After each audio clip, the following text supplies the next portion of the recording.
নমস্কার বন্ধুরা, আশা করছি সকলে খুবই ভালো আছেন। বং কিচেন বনানী চ্যানেলে নতুন একটা রেসিপিতে আপনাদের স্বাগত জানাই। আমি আজকে যে রান্নাটি করব সেটি হলো খাসির পাতলা ঝোল। তা আমি কিভাবে করছি প্রথম থেকে শেষ পর্যন্ত দেখবেন। আমি নিয়েছি টক দই, আদা রসুন পেঁয়াজ, নিয়েছি খাসির মাংস, আর নিয়েছি টমেটো, নিয়েছি আলু, আর লঙ্কার গুঁড়ো, হলুদের গুঁড়ো, লবণ আর সামান্য একটু চিনি দিয়ে দেবো। প্রথমে আমি মাংসটাকে একটু ধুয়ে নিয়েছি, তারপরে দেব হলুদ, দেব সর্ষের তেল আর টক দই দিয়ে আমি ভালো করে ওটাকে হাতে মেখে নেব। মেখে একটা ঢাকনা দিয়ে ঢেকে রাখবো। এরপরে আমি একটা পেস্ট তৈরি করব। তো তার আগে কড়াইতে আমি দিয়ে দেব তেল। তো বন্ধুরা, অনেকে অনেক রকম করে থাকেন।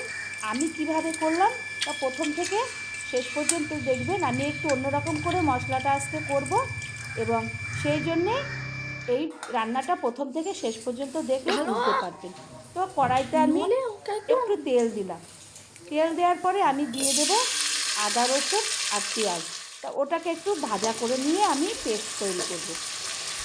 তো বন্ধুরা, আমার চ্যানেলটি যদি এখনও আপনারা সাবস্ক্রাইব না করবেন তো প্লিজ সাবস্ক্রাইব করে দেবেন, লাইক শেয়ার কমেন্ট করবেন, এবং পাশে থাকবেন নতুন বন্ধুর ও সাথেও থাকবেন।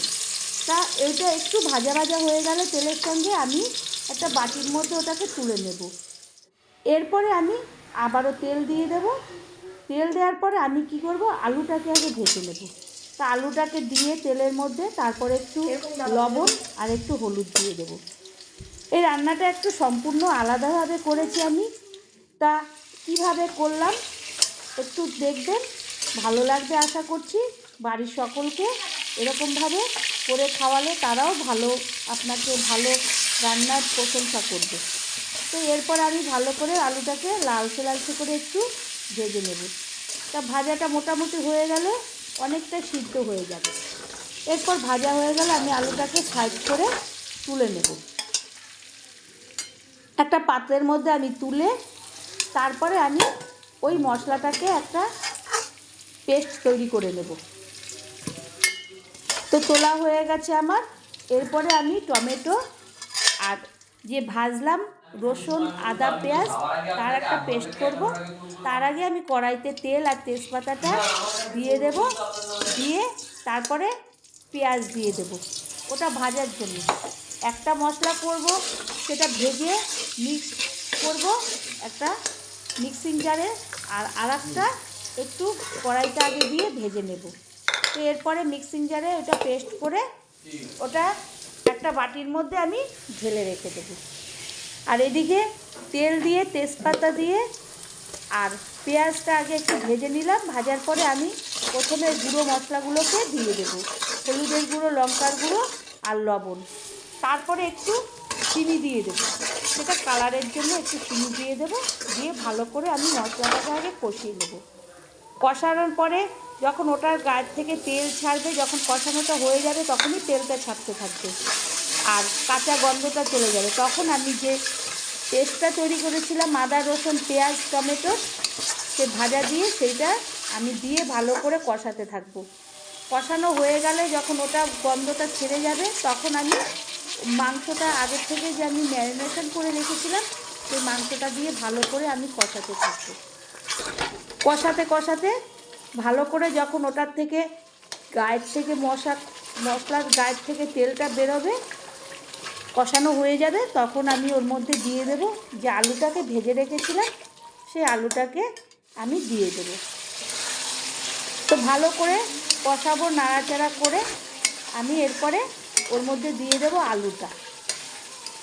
তো একবার বাড়িতে এইভাবে বন্ধুরা করবেন, ভাল লাগবে।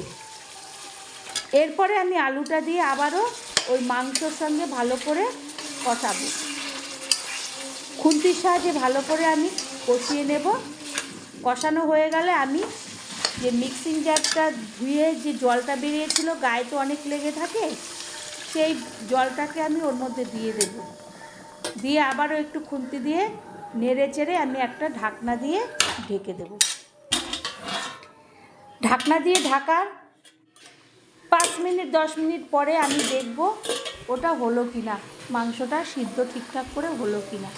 আলুটা তো সিদ্ধ হয়েই যাবে ভাজার সময়, অনেকটাই সিদ্ধ হয়ে গেছিলো, তো মাংসটা একটু সিদ্ধ হতে সময় লাগবে।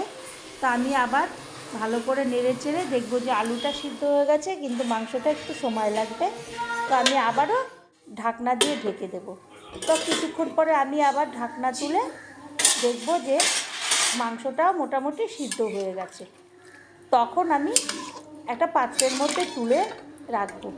তো এভাবে একবার আপনারা করে দেখবেন। আর আমার চ্যানেলটিকে সাবস্ক্রাইব করতে একদমই ভুলবেন না। নতুন বন্ধুকে সাহায্যর হাত বাড়িয়ে দেবেন। এরপরে আমি একটা পাত্রে তুলে নেব।